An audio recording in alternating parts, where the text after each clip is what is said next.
For more than 4 decades, his music has become part of America's soundtrack. Country music legend Lee Greenwood joins us to talk about the song that has become an anthem, especially for this year. Good afternoon. Thanks for joining us today. And you're welcome, Amanda. Thanks for having me on the show. Absolutely. You're going to be in our neck of the woods here coming up in a little while, so we wanted to catch up with you beforehand. Well, of course, we're talking about God Bless the USA. This song came out in 1984, and boy, it has all of us by the heartstrings. What does this song mean to you? As part of my discography that I joined MCA in 1979, along with the stablemates Reba McEntire, George Strait, the Oak Ridge Boys, and Barbara Mandrell. We were pursuing artist careers as hard as we could, and they required during that time period to have 6 albums, for 2 albums a year, which is 12 songs on each album, and it was really hard to keep up. But I did most of the writing while I was touring, and so if I was on the road 300 days those first 2 or 3 years, all of the songs I would have written for my first 10 albums would have been written on the bus, as was God Bless USA in 1983. And I took it home. We got it penned. There was some issues that we had to clear, and that is to get MCA to agree to release a patriotic song at the height of my career, which at that point I was considered one of the newcomers in singing love songs. And we had a bunch of those. Some of them were kind of hurting about, relationships are tough, yeah. But America just struggled for that, and they loved my voice. And so when we released God Bless USA, it was out of context with my career. But I reached for it anyway, and MCA agreed, and we released it at that point. But then there were lots of things that would follow that, including, of course, war and the attack on America. And we can go into that if you want to. Yeah, so thankful that they did agree to release this song, because I think when people hear it, it can bring you to tears, really, truly. So why do you think America has embraced it so much? It's every generation has to have some reason to be patriotic.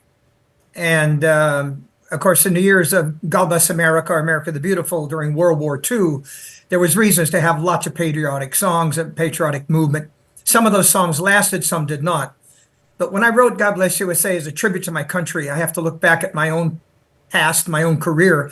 As drum major from a high school marching band and a musician since I was 12 years old, just like my mother, who, when my father was in the Navy and the Merchant Marines, she struggled to keep a family together by playing in bars in the 1940s.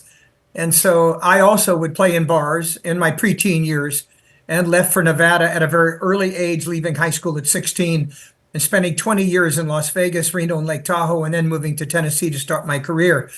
There had to be a reason that God would wait for me to write God Bless USA, but I'm glad that I had that opportunity later in life.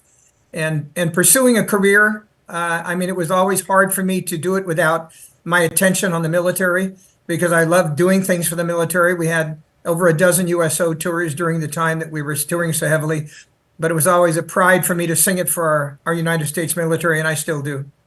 Yeah, 250 years we're celebrating this year, and there's a special event happening on Put-in-Bay on August 2nd. Your show is scheduled for 7:30. As part of that, there's going to be fireworks, all of that. What can people expect from your show, and what do you want them to take away with them?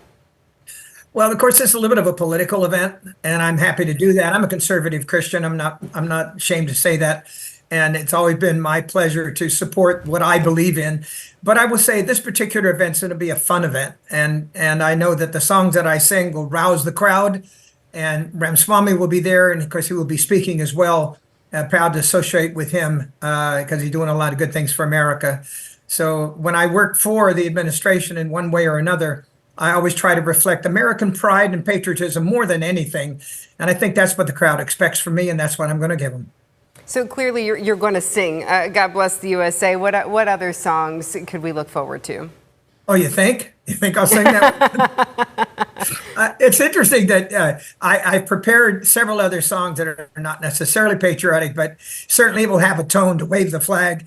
And as you know, I sang July 4th for the president in Washington, D.C., and that was a major event where once I step on the stage and we sing, the president generally follows me. In this case, I don't know that he will or will not. Sometimes he just shows up. But there are several other songs I will sing that'll keep the crowd in a patriotic mood. And I think that's very important at this particular time in our history with our conflict with Iran and around the world questioning whether or not America is still a great place. And believe me, it is. It's the greatest country on earth. This year has really demonstrated that in the togetherness and just being excited to celebrate this big birthday of ours, 250 years. So we're excited to have you visiting Northwest Ohio. You get to go on the island to Put-in-Bay. There's some information there on your screen for those who want to come out and see the concert. And what keeps you inspired and touring, all these years? I love what I do. I love my art. I love writing and singing, but I most of all, I love entertaining on stage.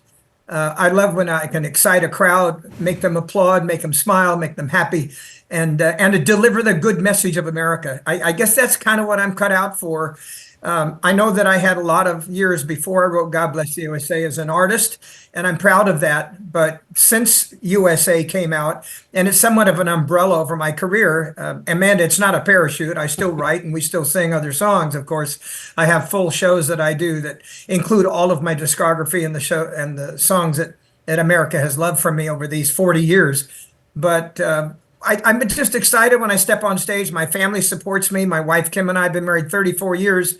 Two wonderful sons, Dalton and Parker, 131, 127, who are patriots as well. And we have a new grandson who is now 3 months old. So Theodore Lee Isaac Greenwood lives in Michigan, and I can't wait to see him again. Yeah, you'll be kind of close by then when you're here. Well, congratulations to you. That's wonderful news. And thank you so much for taking the time to join us today. Again, you can see Lee Greenwood at Put-in-Bay coming up on August 2nd there on the island. Be part of that fun evening. Thanks again so much for joining us. You're welcome. Looking forward to my concert there at Put-in-Bay. Very good. Take care.